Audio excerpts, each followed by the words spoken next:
So, what did you think of that 5 minute? Even though it felt really fast when watching it, but I guess it does when you watch Doctor Who stuff. I What did you mean, think of it? it was interesting for sure.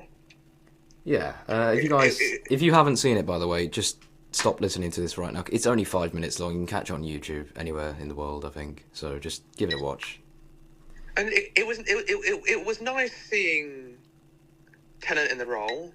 Yeah, and I think it quite clearly takes place after the Liberation of the Daleks comic, which again you can also find on YouTube because that is supposedly, according to Russell and the Doctor Who magazine, the official adventure that takes place before the 60th, well, the Star Beast, So, yeah, it was interesting. It was a bit like we almost got a quick, very, very quick, because David Tennant actually wasn't in half of the video, half the short, but we got a quick little delve into what he might be like. So yeah, I did like that, and Julian Bleach reprised his role as Davros. He's aged a bit. I didn't actually know it was him because the guy looked quite old, but yeah, he was the Nightmare Man in Sarah Jane, which was very creepy. He did a good job in that, and he was obviously Davros in The Stolen Earth, Journey's End, and The Witch's Familiar, and The Magician's Apprentice, other way around, but yeah. So he's basically been the modern Who Davros, so it was nice to see him, and it was actually Davros without the makeup, which was interesting. Which is the first time he's been in Doctor Who since the series 9 episodes 8 years ago. Yes, and also the first time I think we've seen him without, before he got all mutated and yucky, and his eyes all got shriveled. I've wanted to see what Davros would look like before the accident in live action for a long time, and we finally got it, so that was really good. I mean, he's basically just like the actor, doesn't he? I know, but he looks like Davros. Well, yeah, because he is, and you got to admit, he was like definitely the perfect casting for Davros because he can do the voice so well. Like none of that voice was not edited. He genuinely just does a really creepy voice like this. Like it's really, I can't do it justice. You know what I mean? It's the splendid design of my secondary. Yeah, I really liked him. He was good. He was good. Yeah, he's the only actor who can rival Michael Wisher's Davros.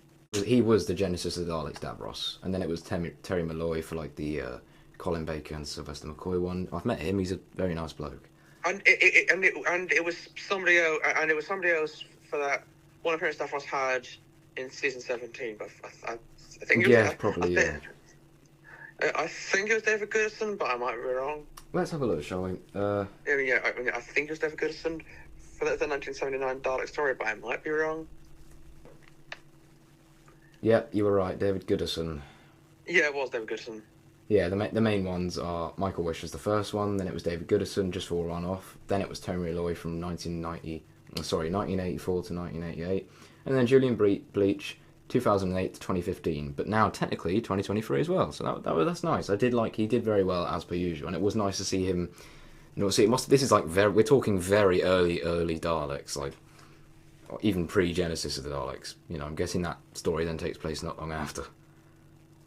I mean, it makes sense they return to it, but it's just funny because the Dalek didn't really do much, did it? It did just sort of sit there. I think it said about one word. That's fine, but it's funny because Russell did say, the Daleks, I think we're going to put them on a break now, at least for a season or two, so...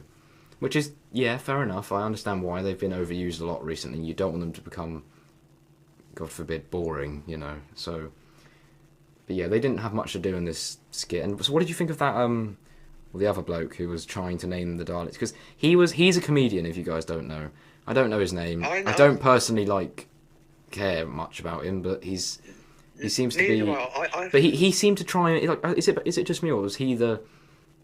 Because Russell said, he said it is not a comedy sketch. And it wasn't really until that guy said, Lackhead and tried naming the Daleks, and it clearly was like a comedic way. Maybe, if anything, it felt childish. So maybe it was to appeal to the children. And I guess, yes, that makes sense. It's children in need. A lot of children are watching, so they'd be like, we need a joke. But it just didn't really do anything for me. It was a bit, unneeded. Yeah, admittedly, it didn't land.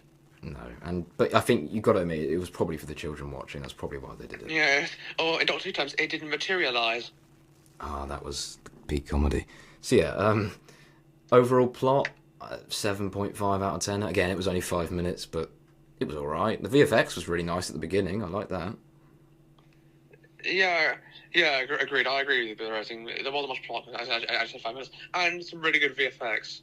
which was surprising considering it's a children needs skin. It's not reused because it was, and I'm pretty sure that might be the last time we see Jodie's TARDIS interior because they destroyed it like way back, like early last year or something, and so there's no way they could have recorded anything with Catherine Tate and Don Noble. That's the same person. Catherine Tate and David Tennant, because they were recording the 60th in May of 2022, because there was all the pictures and all that. So, like, I'm guessing the TARDIS was dismantled before that because they then had to start building the new set. So you could tell in this short that it was obviously edited in. It didn't look too bad, but I think that might be the last appearance of Jodie's TARDIS on screen, which is interesting. Well, the exterior is the same, although I think it's slightly different for Shooty. I'm not sure. Yeah, anyway, I think that pretty much is our review of that little special over. So, yeah, go and watch it. It is worth a watch, and it is... You get a tiny little grain of salt of the 14th Doctor. So, that's something.